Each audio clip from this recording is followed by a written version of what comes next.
This is Mitch Daniels, Governor of Indiana. The role of the loyal opposition is important in our democracy. It imposes a duty to wish for the nation's success, to express not just disagreements but agreements where they exist, and to leave partisanship at the water's edge. I do wish President Obama well. I support his education reform ideas, his anti-fraud initiative and social programs, and the great example he and his family are setting for families across America. And I endorse wholeheartedly his stated commitment to government that works. One policy being pushed by the President and House Speaker Nancy Pelosi is, I regret to say, a poster child for government that cannot work.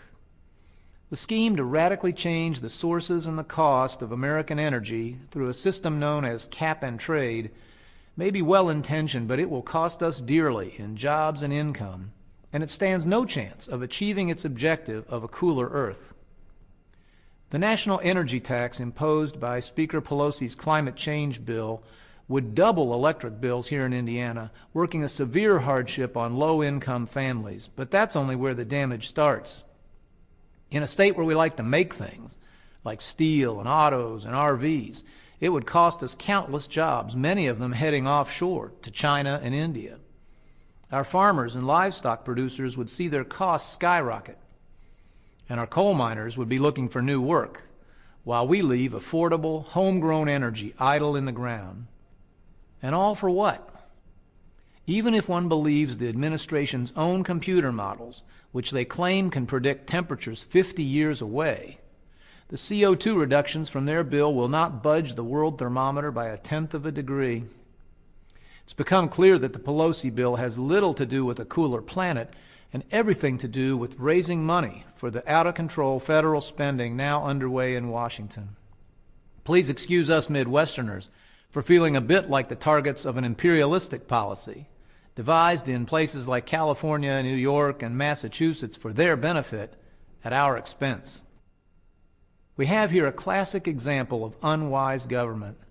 The costs for all Americans will be certain, huge, and immediate. Any benefits are extremely uncertain, minuscule, and decades distant. Surely there's a better way. Here in Indiana, we are active in pursuing a better energy future and proving that we can protect the environment, lower energy costs, and create jobs at the same time, all without raising taxes. We've rocketed to national leadership in biofuels. We're the nation's leader in the new technology that can use coal more cleanly. We're serious about major advances in conservation. The best way to reduce both pollution and CO2 is to use less energy in the first place. And last year, we were the fastest growing state in wind power.